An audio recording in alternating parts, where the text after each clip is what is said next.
Interpol, Çin'de gözaltında bulunan Interpol Başkanı Meng'in istifa ettiğini duyurdu. Kendisinden bir haftadır haber alınamayan ve Çin hükümeti yetkililerinin yasaları ihlal ettiği iddiasıyla gözaltında olduğunu açıkladığı Uluslararası Polis Teşkilatı Başkanı Meng Hongwei'nin istifa ettiği duyuruldu.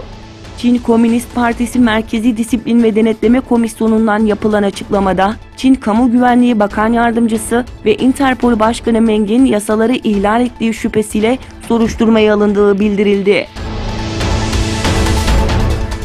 İstanbul Alperen Ocakları Eğitim, Kültür ve Dayanışma Vakfı üyeleri ve Doğu Türkistan STK'lar Birliği ortaklaşa işgalci Çin'in Doğu Türkistan'daki Müslümanlara yönelik baskı, işkence ve asimilasyon politikalarını protesto etti.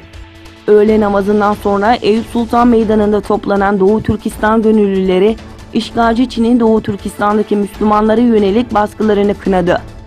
Diğer yandan MHP Melikgazi İlçe Başkanı Ertuğrul Yücebaş ve partililer Kayseri'de devlet lojmanlarına yerleştirilen çoğunluğu yetim yaklaşık 1000 Doğu Türkistanlıyı ziyaret etti.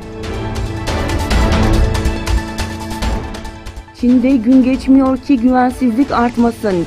Çin'in Shandong eyaletinde emekli polislerle Çin polisleri arasında şiddetli çatışma yaşandı. Olayı gizlemeye çalışan Çin hükümeti ölü ve yaralılar hakkında bilgi vermekten kaçındı.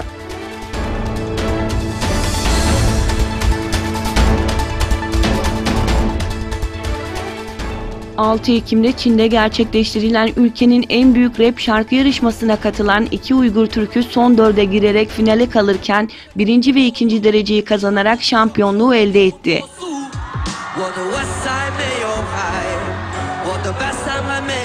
Doğu Türkistan'daki baskılar ve Çin'in Uygurlara karşı uyguladığı propaganda çalışmalarına rağmen 28 yaşındaki Kaşgar asıllı Arafat 1. olarak şampiyonluğu elde ederken 29 yaşındaki Urimçi asıllı Nevkuran Yusupcan 2. oldu.